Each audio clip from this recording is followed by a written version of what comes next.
Bonsoir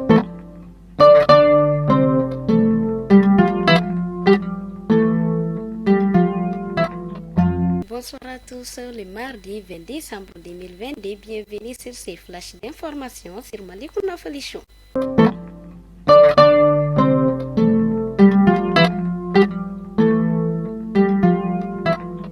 La première édition de la semaine du numérique a démarré le lundi à Bamako. Il s'agit de mettre en compétition les jeunes entrepreneurs numériques pour promouvoir la créativité numérique au Mali.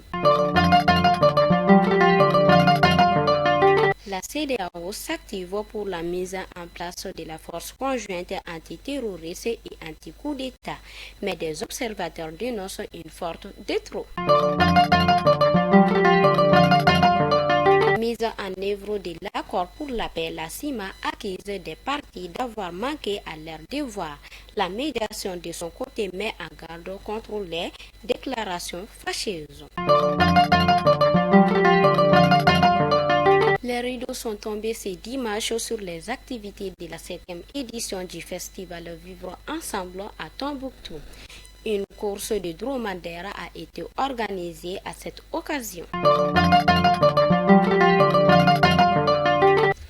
Faisons un tour à Gao. Le promoteur de l'école des infirmiers a été enlevé le dimanche 18 décembre 2022 vers Fama, cercle d'Assongo, par des hommes armés non identifiés. Selon des sources locales, il était avec sa femme et son chauffeur. A rappelé qu'en 2020, un de ses fils a été enlevé par des présumés terroristes avant d'être libéré contre le paiement d'une rançon.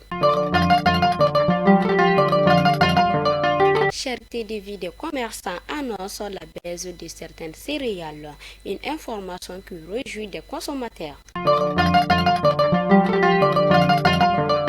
Ainsi, nous partons à Yorosso. Un camion de transport chargé de coton a privé la semaine dernière à Dorokoma, commune de Boura, à 50 km de Yorosso.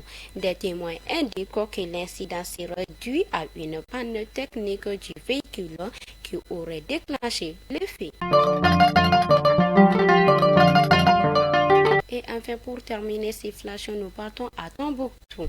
Près de 80 écoles sont fermées dans les cercles de durée.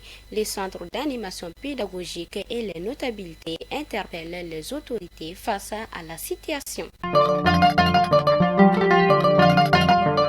Fidèles abonnés de Malikouna Folichou, c'était l'information du jour et à demain, Inch'Allah.